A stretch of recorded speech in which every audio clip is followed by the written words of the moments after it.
நிம்மதி property management. Contact 7667008999. நலம் தரும் நல்லார் சித்த மருத்துவமனை. இதய நோய், சர்க்கரை நோய், பக்கவாதம், சிறுநீரக பிரச்சனை, தண்டுவடம் மற்றும் மூட்டு பிரச்சனைகளுக்கு மிகச்சிறந்த மருத்துவமனை. கிருஷ்ணகிரி, சென்னை மற்றும் மதுரை. தொடர்புக்கு 8807666117 மற்றும் 8807666118.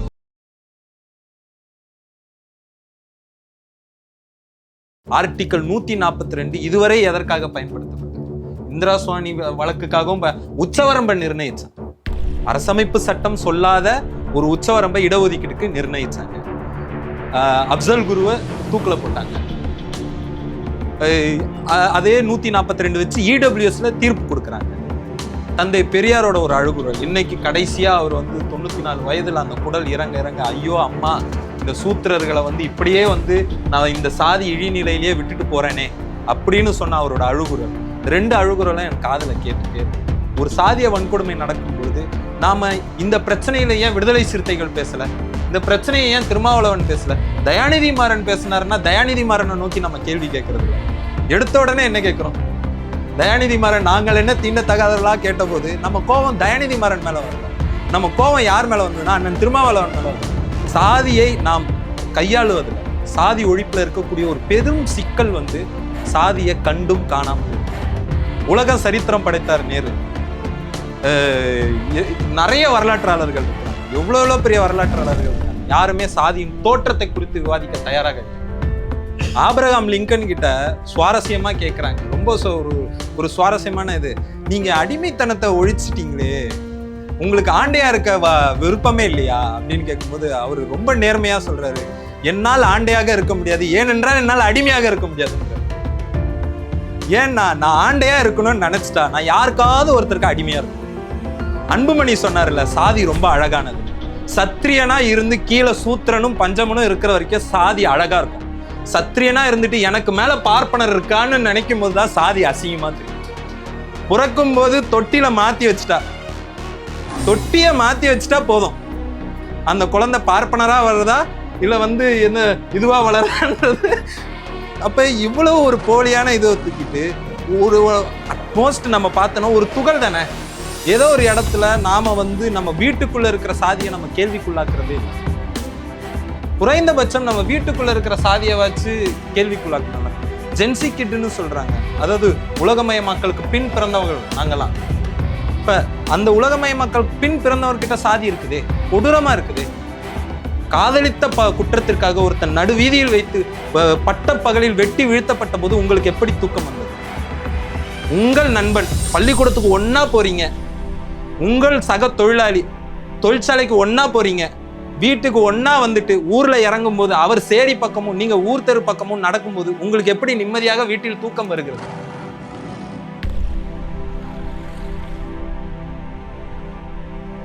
எல்லாருக்கும் வணக்கம், ஜெய் பீம். ஒரு முக்கியமான காலகட்டத்தில் நாம் சாதாரண காலகட்டத்திலே சாதி ஒழிப்பு குறித்து விவாதிக்கிறது இல்லை. அதுவும் தேர்தல் காலகட்டம்னு வந்துருச்சுன்னா அது குறித்து மறந்துடும். ஏன்னா தேர்தல் காலகட்டத்தில் அரசியல் ஜனநாயகம் பற்றி தான் அதிகமாக பேசப்படும். அந்த ஓட்டுக்காக எதை குறிப்பாக இலவசங்கள் குறித்து பேசுவோம், இப்போ ஏன் மாநில சுயாட்சி குறித்து பேசுவோம், இந்தி மொழி திணிப்பு குறித்து பேசுவோம். ஆனால் சாதி ஒழிப்பு குறித்து மறந்தும் கூட பேச மாட்டோம். அந்த மறந்தும் கூட பேசாத ஒரு தலைப்பை 4th எஸ்டேட் தமிழ் எடுத்ததற்கு முதல்ல அருள்மொழிவர்மனுக்கு எனது பாராட்டுக்கள், 4th எஸ்டேட் குழுமத்துக்கு எனது நன்றிகள். நான் எதிலிருந்து தொடங்கணும், எனக்கு கொடுத்துருக்க தலைப்பு சமூகத்தில் சாதி. எப்போவுமே இஷ்யூ பேஸ்டில் பேசி தான் நிறைய பேர் என்னை பார்த்துருப்பாங்க. ஊடகங்கள்லேயும் இஷ்யூ பேஸ்டில் தான் பேசும்போது ஒரு அரசியல் கட்சியை குறை சொல்லியோ இல்லை ஆளும் தரப்பை குறை சொல்லியோ தான் நம்ம பேசக்கூடிய நிர்பந்தம் இருக்கும். ஆனால் இன்றைக்கி எனக்கு ஒரு சுதந்திரம் கொடுக்கப்பட்டிருக்கு. சமூகத்தில் சாதி இது ஒரு சுய இதுலேருந்தே கூட நான் எடுக்கலான்னு நான் நினைக்கிறேன். 2 பேரோட அழுகுறல் என்னை எப்போவுமே தொந்தரவு செஞ்சுக்கிட்டே இருக்கும்.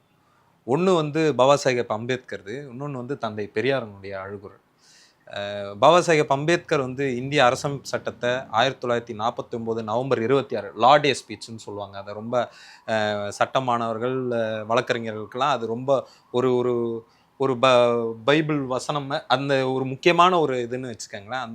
லார்டே ஸ்பீச் அதில் வந்து அவர் இந்திய அரசமைப்பு சட்டத்தை தாக்கல் செய்யும்போது ஒரு முக்கியமான விஷயத்த சொன்னார். நாம் வந்து இன்னைக்கு வந்து ஒரு விந்தையான உலகத்துக்குள்ளே நுழையிறோம். இன்னைக்கு வந்து நமக்குன்னு ஒரு அரசமைப்பு சட்டத்தை நம்ம உருவாக்கி இருக்கிறோம். அந்த அரசமைப்பு சட்டம் வந்து அரசியல் ரீதியாக நம்ம எல்லாரும் ஒரு மனிதனுக்கு ஒரு வாக்கு, இது நான் வந்து கலோக்கியலாக சொல்கிறேன், அவரோட எக்ஸாக்ட் வார்த்தையிலேருந்து சொல்லலை, ஒரு மனிதனுக்கு ஒரு வாக்கு என்ற நிலையை அடைஞ்சிட்டோம். ஆனால் சமூக ரீதியாக ஒரு மனிதனுக்கு ஒரு மதிப்புன்ற நிலையை அடைஞ்சிட்டோமா? அரசியல் ஜனநாயகத்தில் நாம் சமமாயிட்டோம், சமூக ஜனநாயகத்தில் நாம் சமமாகலை. சோஷியல் டெமோக்ரஸி இன்னும் வந்து ஒரு கேள்விக்குறியாக தான் இருக்குது. சமூக ஜனநாயகம் என்பது கேள்விக்குறியாக தான் இருக்குது. இன்னைக்கு அம்பானிக்கும் ஒரு ஓட்டு, மோகனுக்கும் ஒரு ஓட்டு. ஆனால் அம்பானியும் மோகனும் ஒரே நிலையில் இருக்காங்களா சமூக ரீதியாக? அருள்மொழிவர்மனும் மோகனும் ஒரே நிலையில் இருக்கிறாங்களா? மோகனும் இந்த பெண்ணும் ஒரே நிலையில் இருக்காங்களா? இல்லை. அப்போ இந்த முரண்பாடு, இந்த ரெண்டு முரண்பாடு இருக்க ஒரு அரசியல் ஜனநாயக ரீதியாக நாம் சமமாக இருந்து கொண்டு சமூக ரீதியாக இந்த சமமற்ற நிலை இருக்கும் வரை இந்த அரசமைப்பு சட்டம் ஒன்றும் இல்லாத ஆகிடுன்றார்.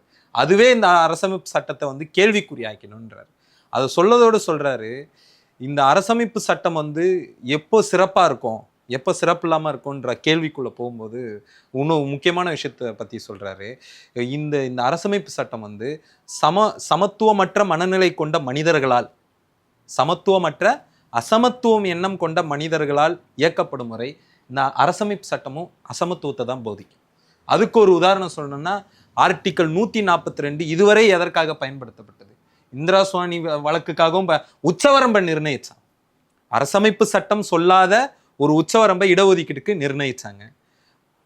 அப்சல் குருவை தூக்கில் போட்டாங்க. அதே 142 வச்சு இடபிள்யூஎஸ்ல தீர்ப்பு கொடுக்குறாங்க. அப்ப அந்த 142 என்கிட்டையும் பிரின்ஸ் கிட்டையும் கிடைச்சா, லக்ஷ்மணன் கிட்ட கிடைச்சா, அருள்மொழிவர்மன் கிட்ட கிடைச்சா? அப்ப இந்த ஒரு முரண்பாடான சமூகத்தில் நாம இருக்கிறோம்னாரு. தந்தை பெரியாரோட ஒரு அழுகுரல், இன்னைக்கு கடைசியா அவர் வந்து 94 வயதுல அந்த குடல் இறங்க இறங்க, ஐயோ அம்மா, இந்த சூத்திரர்களை வந்து இப்படியே வந்து நான் இந்த சாதி இழிநிலையிலேயே விட்டுட்டு போறேனே அப்படின்னு சொன்ன அவரோட அழுகுரல். இந்த ரெண்டு அழுகுரலும் என் காதுல கேட்டுட்டே இருக்கு.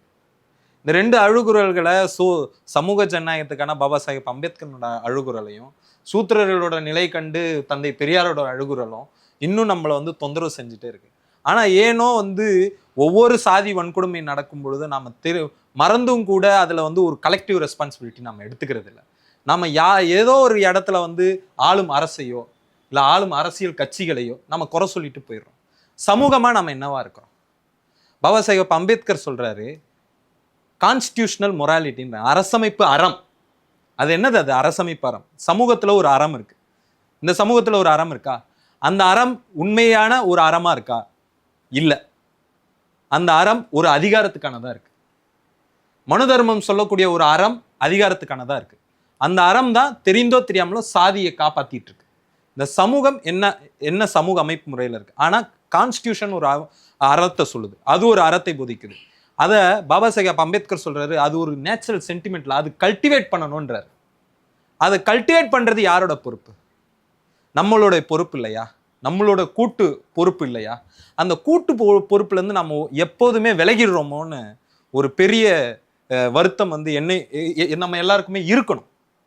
ஒரு உதாரணத்துக்கு சொல்லணும்னா, ஒரு சாதிய வன்கொடுமை நடக்கும் பொழுது நாம இந்த பிரச்சனையில ஏன் விடுதலை சிறுத்தைகள் பேசல, இந்த பிரச்சனையை ஏன் திருமாவளவன் பேசல, தயாநிதி மாறன் பேசினாருன்னா தயாநிதி மாறனை நோக்கி நம்ம கேள்வி கேட்கறது இல்லை. எடுத்த உடனே என்ன கேட்கிறோம்? தயாநிதி மாறன் நாங்கள் என்ன தீண்டத்தகாதவர்களா கேட்ட போது நம்ம கோபம் தயாநிதி மாறன் மேல வரல. நம்ம கோபம் யார் மேல வந்ததுன்னா அண்ணன் திருமாவளவன் மேல வந்தது. நாங்குநேரியில வன்கொடுமை நடக்கும்போது நம்ம கோபம் ஆளும் அரசு மேலேயோ, அங்க இருந்த சமூக அமைப்பு மேலேயோ, அங்க இருந்த சாதியவாதிகள் மேலேயோ வரல. அங்க வாழ்ற சாதியவாதிகள் மேல வரல. நம்ம கோபம் யார் மேல வந்தது? நாம ஏதோ ஒரு வகையில நாம என்ன பண்றோம்னா, நம்ம ஒரு பிரச்சனைக்கு பதில் சொல்லாம அந்த பிரச்சனையை இன்னொருத்தர் கிட்ட தள்ளி விடுறதுலயே தான் இருக்கும். பாபா சாஹேப் அம்பேத்கர் ஒரு சாதியோட அந்த காம்ப்ளெக்சிட்டின்னு சொன்னார்ல, ஒரு காம்ப்ளெக்ஸ், ஒரு சிக்கலான பிரச்சனைன்றதுல, அந்த சிக்கலான பிரச்சனைல அவர் ரொம்ப பெரிய சிக்கலா பார்த்தது என்ன தெரியுமா? பிரின்ஸ் தோழர் சொல்லும்போது ஒரு விஷயத்தை தொட்டுட்டு போனாரு, த ஜெனசிஸ் ஆஃப் காஸ்ட், அந்த சாதியின் உருவாக்க, சாதியின் தோற்றத்தை பத்தி பாபா சாஹேப் அவருடைய முதல் ஆய்வு, ஒரு இளைஞனா அந்த முதல் ஆய்வுல அவர் சொன்னது வந்து காஸ்ட் பிளைண்ட்னஸை பத்தி சொல்றாரு. சாதியை கண்டும் காணாமை, அதுதான் பெரிய ப்ராப்ளம்ன்றார். சாதியை நாம் கையாளுவதில், சாதி ஒழிப்புல இருக்கக்கூடிய ஒரு பெரும் சிக்கல் வந்து சாதியை கண்டும் காணாமல் இருத்தல். உலகம் சரித்திரம் படைத்தார் நேரு. நிறைய வரலாற்றாளர்கள் இருக்கிறாங்க, எவ்வளோ பெரிய வரலாற்றாளர்கள் இருக்காங்க, யாருமே சாதியின் தோற்றத்தை குறித்து விவாதிக்க தயாராக இல்லை. சாதிய தோற்றத்தை குறித்து விவாதிக்கிறதுக்கு நம்ம பாபா சாஹேப் அம்பேத்கர் தான் தேவைப்பட்டார், வந்தார். அவர் தான் இது பண்ணார். அவர் அரசமைப்பு சட்டத்தை கூட அந்த உருவாக்கத்தில் கூட அவர் என்ன சொல்றாரு, உலகத்துல எந்த ஒரு அரசமைப்பு சட்டத்தை உருவாக்கணும் யாருக்குமே இல்லாத சிக்கல் எனக்கு ஒன்று இருந்தது, அது சாதியை கையாளுவது. அப்ப ஏதோ ஒரு வகையில நாம பொறுப்பு ஒருத்தர்கிட்ட கொடுக்க தான் பாக்குறோமே தவிர, இந்த சமூகத்துல அந்த ஒரு சமூக மனிதனா நாம இருக்கும்போது நமக்கு ஒரு கூட்டு பொறுப்பு இருக்கு அப்படின்றத நம்ம உணராமலே இருக்கும். அதுதான் இந்த சாதியத்துடைய ஒரு முக்கியமான பிரச்சனைன்னு நான் பார்க்குறேன். அதை தாண்டி ரெண்டாவதா நான் பார்க்கக்கூடியது, ஏதோ ஒரு வகையில் இந்த சாதி என்ன தொந்தரவு பண்ணலைன்னு நம்ம நினைக்கிறோம். இந்த சாதி எனக்கு ஒரு பிரச்சனை இல்லைன்னு நம்ம நம்புறோம். அது ஏதோ ஒரு எக்ஸ்க்ளூசிவ் ப்ராப்ளம் ஆஃப் தலித்துன்னு நம்ம உறுதியா நம்பிக்கிட்டே இருக்கிறோம். மீண்டும் மீண்டும் சாதி பிரச்சனை வரும்போது, சாதிய சிக்கல்கள் வரும்போது, சாதி ஒழிப்பு குறித்த உரையாடல்கள் வரும்போது அது ஏதோ தலித் மக்களுக்காக நாம செய்யக்கூடிய ஒரு ஏற்பாடாக நம்ம நம்புறோம். அது ஒரு ஒட்டுமொத்த சமூகத்துக்கான தேவையா நாம அதை உணரவே இல்லை. அதனாலதான் தந்தை பெரியார் போன்றவர்கள் என்ன சொல்றாங்க, அவர்கிட்ட ஒரு சுவாரஸ்யமான ஒரு சம்பவம் கூட நடந்தது. தந்தை பெரியார் கிட்ட போயிட்டு ஒருத்தரை போய் கேட்கிறாரு, ஐயா எங்களுக்காக ஒரு ஆதி திராவிடர் போய் கேட்கிறாரு, ஐயா எங்களுக்காக நீங்க இவ்வளவு போராட்டம் பண்றீங்க, எங்களுக்காக உங்க வாழ்க்கையை அர்ப்பணிச்சிட்டீங்க, எங்களுக்காக உங்க உங்க ஒட்டுமொத்த நலன் இயக்க எல்லாத்தையும் விட்டீங்களே, உங்களுக்கு நாங்க எதனா பண்ணோன்னு நீங்க நினைச்சு. அப்ப அவர் ரொம்ப ஒரு நேர்மையோட ஒரு பதில் சொல்றாரு, உனக்காக நான் என்ன பண்ணேன், உனக்காக நான் ஒண்ணுமே பண்ணல. ஒரு வகையில பார்த்தா நீ சாதி கட்டமைப்புக்கு வெளியே இருக்கிற, நான் தான் இந்த சாதி கட்டமைப்புக்குள்ள இருக்கிறேன், நான் தான் என்னையதான் சூத்திரன்னு சொல்லி வச்சிருக்கான். சாதி ஒழிப்புன்றது எனக்கான தேவைன்றார். இந்த கன்விக்ஷன் நம்மள எத்தனை பேருக்கு இருக்கு? இன்னைய வரைக்கும் சாதி ஒழிப்புக்காக வரவங்களும் சரி, பெரியாரின் தொடர்ச்சின்னு சொல்லிக்கிறவங்களும் சரி, பெரியாருக்கு அந்த மனநிலை இல்லை, அவருக்கு மீட்பர் மனநிலை இல்லவே இல்லை. நான் சாதி ஒழிக்கிறது தலித் மக்களுக்கான இடத்துல இருந்து நான் பண்றேன்னு சொல்லவே இல்லை. எனக்கு சாதி பிரச்சனை, சாதி என்ன அடிமைப்படுத்துது. ஆபிரகாம் லிங்கன் கிட்ட சுவாரஸ்யமா கேட்கிறாங்க, ரொம்ப ஒரு சுவாரஸ்யமான இது, நீங்க அடிமைத்தனத்தை ஒழிச்சிட்டீங்களே, உங்களுக்கு ஆண்டையா இருக்க விருப்பமே இல்லையா அப்படின்னு கேட்கும்போது அவர் ரொம்ப நேர்மையா சொல்றாரு, என்னால் ஆண்டையாக இருக்க முடியாது, ஏனென்றால் என்னால் அடிமையாக இருக்க முடியாதுன்றாரு. ஏன்னா நான் ஆண்டையா இருக்கணும்னு நினைச்சிட்டா நான் யாருக்காவது ஒருத்தருக்கு அடிமையா இருக்கணும். அன்புமணி சொன்னார்ல, சாதி ரொம்ப அழகானதுன்னு. சத்திரியனா இருந்து கீழே சூத்திரனும் பஞ்சமனும் இருக்கிற வரைக்கும் சாதி அழகா இருக்கும். சத்திரியனா இருந்துட்டு எனக்கு மேல பார்ப்பனர் இருக்கான்னு நினைக்கும் போதுதான் சாதி அசிங்கமா தெரியும். அப்ப ஏதோ ஒரு இடத்துல நாம சத்திரியரா உணர்றோம். நமக்கு அது நம்ம இவரு சொன்னாரு, பேராசிரியர் லக்ஷ்மணன் ரொம்ப சுவாரஸ்யமா சொன்னாரு, கிரேடட் இன்இக்வாலிட்டி. இவரும் தொட்டுட்டு போனாரு. இந்த சமூகம் என்ன, ஏன் இந்த சாதி இன்னும் உயிர்ப்போட இருக்கு? இந்திய சேரி குழந்தைகள்ல பாபா சாஹேப் அம்பேத்கர் ஒரு முக்கியமான பிரச்சனையை தொடர்றாரு. அது என்னன்னா, இந்த சாதி ஏன் இத்தனை பேரை அடிமைப்படுத்தும் போதும் சூத்திரர்கள் இருக்கிறாங்க, குற்றப்பழங்குடிகள் இருக்கிறாங்க, சூத்திரர்கள் இருக்காங்க, சத்திரியர்கள் இருக்காங்க, ஏன் இந்த சாதியை ஒழிக்க முடியல? அப்போ சொல்றாரு, இங்க அதிகாரம் ஒருத்தருக்கும் ஒரு அதிகாரம் இருக்கு. படிநிலைப்படுத்தப்பட்ட சமூகத்துல இந்த சாதியை காப்பாத்துறதுல சூத்திரர்கள் ஒரு போலீஸ் படையா இருக்கிறாங்கன்றாரு. They have been the police force in safeguarding the caste systemன்றாரு. அப்ப இந்த புரிதல் நாம் எப்போ வரப்போறோம்? இதை நாம் எப்போது உணரப்போகிறோம்? சாதி நம்மை அடிமைப்படுத்துகிறது, நம்மை இழிவுபடுத்துகிறது, நமக்கு சாதி நம்மளுடைய வெற்றியை தடுக்கிறது, நமக்கான வாய்ப்பை மறுக்கிறது, நம்ம உழைப்பை மலினப்படுத்துகிறது. சாதி இன்னொரு விஷயத்த ரொம்ப அழகா பண்ணதில்ல, உழைப்பை மலினப்படுத்துது, உழைப்பை அங்கீகரிக்க மாட்டேங்குது, அறிவை மலினப்படுத்துது. அஜந்தா சுப்பிரமணியம்னு ஒருத்தவங்க த மெரிட் ஆஃப் காஸ்ட் ஒரு அற்புதமான புத்தகம், இந்திய பொறியியல் கல்வி பத்தி ஒரு அற்புதமான ஒரு புத்தகம் இது பண்ணாங்க. ஐஐடி, குறிப்பா ஐஐடி பல்கலைக்கழகங்கள் பத்தி இங்க இருக்கக்கூடிய புரிதல், உழைப்பை பத்தின புரிதல், அறிவை பத்தின புரிதல் எந்த அளவுக்கு பிற்போக்கா இருக்கு அப்படின்றத பத்தி நாம என்னைக்கு இதை குறித்து நாம விவாதிக்க போறோம்? இன்னும் எத்தனை காலத்துக்கு நம்ம வெள்ளக்காரன் ஏதோ ஒரு ஊர்ல இருந்து வராங்க, இவருக்கு ஏன்பா செலவு வச்சிருக்கீங்க, எங்களை குளத்துல தண்ணி எடுக்க அனுமதி கொடுத்தாரு. குளத்துல எல்லாரும் தானே தண்ணி எடுத்து குடிக்க, இதுக்கு ஒரு போராட்டம் நடத்துனீங்க. ஆமாங்க, நாங்க போராட்டம் நடத்தணும், இந்த சாலையில நடக்க போராட்டம் நடத்தணும். சாதி ஒரு கற்புதன்றதுக்கு இன்னைக்கு நடைமுறையில நான் ஒண்ணு சொல்றேன். என்னுடைய ஒரு நண்பன், அவருக்கு ஒரு இன்ஃபர்டிலிட்டி, அவருக்கு குழந்தை அந்த இதுக்கான அந்த வாய்ப்பு அவருக்கு இல்லை. உடனே அவங்க குடும்பத்துல ஒரு முடிவு பண்றாங்க, அந்த பெண்ணுக்கு வந்து ஒரு இன்னொருத்தரோட விந்தணுக்களை எடுத்து செலுத்தி வந்து குழந்தையை இது பண்ண போறாங்க. இதுல சுவாரஸ்யம் என்னன்னா, அந்த பையன் என் நண்பனுக்கு திருமணம், அவன் வந்து நல்ல அவன் சாதி இந்து சமூகமாக ரொம்ப ஜனநாயகமானவன். அவன் அவன் சாதியா இல்லைனாலும் அவங்க குடும்ப சாதியா இருந்தான். அவங்க வீட்டில் நான் நடந்த அத்தனை சுவாரஸ்யங்களும் பார்த்துருக்கேன். அந்த திருமண ஏற்பாடின் போது ரொம்ப சுவாரஸ்யமா என்ன நடந்ததுன்னா, அவங்க வந்து ஒரு குறிப்பிட்ட சமூகம், இந்த ஒரு ஒரு வெள்ளாளர் சாதி, அந்த வெள்ளாளர்ல ஒரு ஒரு பிரிவு, அதை நான் மறந்துட்டேன் நான். அந்த அந்த பிரிவுல அந்த தாலியில கயிறு இத்தனை வரணுமா, அந்த பிரிவை தான் வந்து என் பையனுக்கு நான் வந்து இது பண்ணோன்னு தேடி தேடி பார்த்து ஒரு பொண்ணை திருமணம் பண்ணி வச்சாங்க. கடைசியில் அவங்க, நான் நான் குறை சொல்றதுக்காக சொல்ல, கடைசியில் வந்து திருமணமும் பண்ணிட்டாங்க. இப்போ குழந்தை வந்து அவங்களுக்கு பாக்கி இல்லைன்னும் போது அவங்க அம்மா வந்து ரொம்ப யாருக்கும் தெரியாது, யாருக்கும் தெரியாது, ஒன்றும் இல்லை, பிரச்சனை இல்லை. ஒரு கட்டத்தில் கன்வின்ஸ் பண்ணிட்டாங்க, ஃபேமிலியை கன்வின்ஸ் பண்ணிட்டாங்க. இப்போ அவங்களுக்கு வந்து கருத்தரிச்சிட்டாங்க. இப்போ குழந்தை பிறக்க போகுது. அந்த விந்தணு யாருதுன்னு தெரியாது, அந்த விந்தணு யாருதுன்னு அந்த சுமக்கிற அந்த பெண்ணுக்கும் தெரியாது, அதுக்கு அந்த பையனுக்கும் தெரியாது. யாருன்னே தெரியாத போது என்ன சாதினும் தெரியாது, என்ன மதனும் தெரியாது, தமிழனா தெலுங்கனா என்ன நாடு எதுவுமே தெரியாது.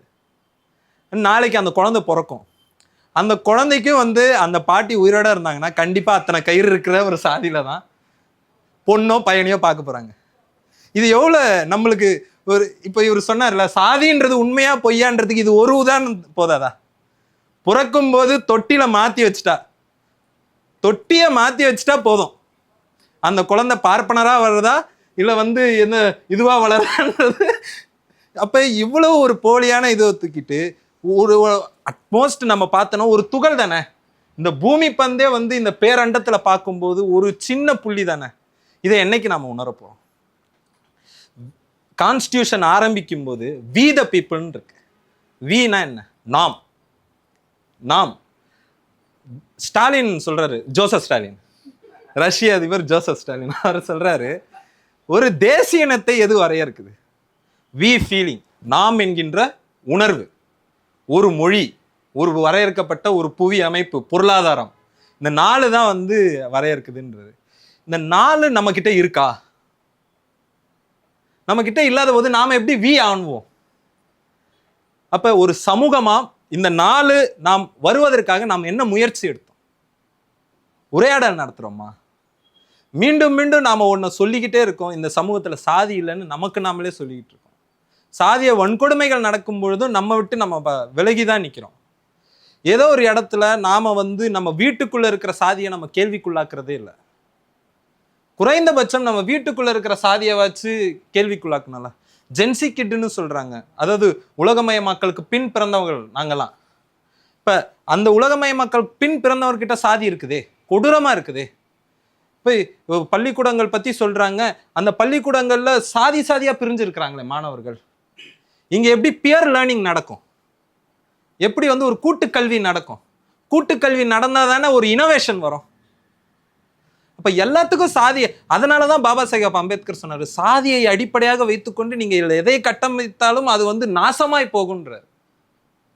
இந்த சமூகத்தில் இன்னும் அடிக்கட்டுமானமாக சாதி இருக்கிறது, படிநிலைப்படுத்தப்பட்ட சாதி அமைப்பு முறை இருக்கிறது. இந்த சாதி அமைப்பு முறை இருக்கும் வரை, இயங்கும் வரை நாம் எதை செஞ்சாலும் அது நாசமா தான் போகும். இன்னும் சாபம் விடுறேன்னா நினைக்க வேண்டாம், உண்மையிலேயே நாசமா தான் போகும். அது உருப்படவே உருப்படாது. நீங்க என்ன அரசியல் கட்டமைச்சாலும் சரி. இன்னைக்கு ஒரு போக்கு வந்துருச்சு, சாதி வன்கொடுமை நடக்கும்போது நம்ம திராவிட கட்சிகளை மட்டும் குறை சொல்றோம். ரைட், அதுல வந்து ஆளும் கட்சிகள் அவங்க பொறுப்பை சரியாக செய்தார்களா இல்லையா இடித்துரைக்க வேண்டும். ஆமாம், இடித்துரைக்க வேண்டும். இன்னைக்கு கூட நேஷனல் கமிஷன் ஃபார் SC/ST வந்து ஒரு அறிக்கை விட்டுருக்காங்க, ப்ராப்பரான ரிவ்யூ வந்து தமிழ்நாட்டில் நடக்கல. இந்த 5 ஆண்டுகள்ல 3 கூட்டங்கள் தான் மாநில அளவிலான வன்கொடுமை கண்காணிப்பு. மீண்டும் மீண்டும் அருள்மொழிவர்மனோட உட்காந்து பேசும்போது பேசியிருக்கிறோம். அதெல்லாம் ரைட்டு, ஒரு அரசா அவங்க பண்ண வேண்டியதை பண்ணல. இவர் சொன்னார்ல, சென்சிட்டைசிங் த பியூரோக்ராட்ஸ், இதெல்லாம் ரைட். இதுக்கெல்லாம் எது அடிப்படையா இருக்கு? இந்த சமூக அமைப்பு முறை. அதை நம்ம மறந்துடுறோமே. மீண்டும் மீண்டும் வந்து கிளைகளையே தானே நம்ம கேள்விக்குள்ளாக்குறோம். கிளை பிரச்சனைகளை தானே நம்ம போய் இது பண்றோம். நம்மளை தொந்தரவு செய்கிறதா ஒரு சாதிய வன்கொடுமை? உங்களை தொந்தரவு செய்ததா? எப்படி உங்களால நிம்மதியா வீட்டுக்கு போய் தூங்க முடியுது? நாங்குநேரியில நல்லா படிச்சதுக்காக சின்னதுரை என்கின்ற மாணவன் வெட்டி வீழ்த்தப்படும் பொழுது உங்களுக்கு எப்படி தூக்கம் வந்தது? காதலித்த குற்றத்திற்காக ஒருத்தன் நடுவீதியில் வைத்து பட்ட பகலில் வெட்டி வீழ்த்தப்பட்ட போது உங்களுக்கு எப்படி தூக்கம் வந்தது? உங்கள் நண்பன் பள்ளிக்கூடத்துக்கு ஒன்னா போறீங்க, உங்கள் சக தொழிலாளி தொழிற்சாலைக்கு ஒன்னா போறீங்க, வீட்டுக்கு ஒன்னா வந்துட்டு ஊர்ல இறங்கும் போது அவர் சேரி பக்கமும் நீங்க ஊர் தெரு பக்கமும் நடக்கும்போது உங்களுக்கு எப்படி நிம்மதியாக வீட்டில் தூக்கம் வருகிறது? ஒன்னா அரசியல் பேசுறோம், ஒரே கிளையில இருக்கிறோம், ஒரே கிளைனா வேற கிளை, நீங்க தப்பா நினைச்சிடக்கூடாது, சாதி கிளைன்னு நினைச்சிடக்கூடாது. ஒரே கிளை கழகமா இருக்கிறோம். கம்யூனிஸ்ட் கட்சி எல்லாரையும் சொல்றேன், கம்யூனிஸ்ட் கட்சி, திராவிட கட்சி எல்லாரும் நம்ம ஒரே கட்சியில இருக்கிறோம். ஆனா ஊருக்கு போகும்போது சேரிக்கு ஓட்டு கேட்க நானும், ஊர் தெருக்கு ஓட்டு கேட்க இன்னொருத்தரும் வரும்போது நமக்கு எப்படி தூக்கம் வருது? நம்மளை ஏன் சாதி தொந்தரவு செய்யல? ஏன் இந்த சாதி அமைப்பு முறை தொந்தரவு செய்யல? ஏதோ ஒரு வகையில் இந்த சாதி கொடுக்குற ப்ரிவிலேஜை நாம டேஸ்ட் பண்ணிட்டே இருக்கிறோம். அந்த டேஸ்ட் நம்மளை விட மாட்டேங்குது. அந்த ருசி கண்ட பூனை விடாதுன்னுவாங்க எங்க இதுலலாம், ரொம்ப கலோக்கியலா சொல்லுவாங்க. அந்த மாதிரி இந்த சாதி என்னும் ருசியை நாம் கண்டு விட்டதால் அதை விட நாம் தயாராக இல்லை. இதில் நாம் ஒரு கூட்டு பொறுப்பு எடுத்துக்கணும். அரசியல் கட்சிகளை குறை சொல்லும் அதே நேரத்தில் நாம் இந்த சமூகத்தில் ஒரு அங்கமாக இருக்கக்கூடிய நாம் என்ன செய்தோம்? டெமோக்ரஸின்றது வந்து இந்தியா மாதிரியான ஒரு ஜனநாயகமற்ற நாட்டில் அது ஒரு டாப் ட்ரெஸ்ஸிங் டேபிள்ன்றாரு பாபா சாஹேப். எவ்வளவு அழகான வார்த்தை பாருங்க. ஒரு அலங்கார பொருளா தான் ஜனநாயகம்ன்ற சொல்லி இருக்கு. ஜனநாயகத்துடைய அந்த மகத்துவத்தை நாம் என்னைக்கு இது பண்ண போறோம்? ஃப்ரெட்டர்னிட்டின்றதை என்னைக்கு நம்ம அனுபவிக்க போறோம்? அந்த இந்திய அரசமைப்பு சட்டத்தின் குறிக்கோளை நேரு தாக்கல் செய்த போது அதில் ஃப்ரெட்டர்னிட்டின்ற வார்த்தை கிடையாது. அதை ரொம்ப போராடி கொண்டு வந்தவர் பாபா சாஹேப் அம்பேத்கர். அந்த ஃப்ரெட்டர்னிட்டி அவர் ஏன் கொண்டு வந்த? சகத்துவம், நீயும் நானும் சகத்துவம் இல்லாமல் சமத்துவம் இல்லை, ஜனநாயகம் இல்லை, சுதந்திரம் இல்லை, நீதி இல்லை. அந்த சகத்துவத்தை நாம் என்னைக்கு பேண போகிறோம்? அந்த ஃப்ரெட்டர்னிட்டி நம்ம கூட ஒரு சகோதரர்களா நாம் என்னைக்கு ஆக போறோம்? அந்த கணவனுக்கு நாம் பயணிப்பதில் நமக்கு பொறுப்பு இருக்கிறது. சாதி ஒழிப்பு என்பது ஒட்டுமொத்த சமூகத்தின் பொறுப்பு. அது தலித் மக்களின் பிரத்யேக பிரச்சனை அல்ல என்பதை நாம் உணர்வோம். சாதி ஒழித்த சமூகமாக நாம் நடைபெறும். நன்றி, வணக்கம்.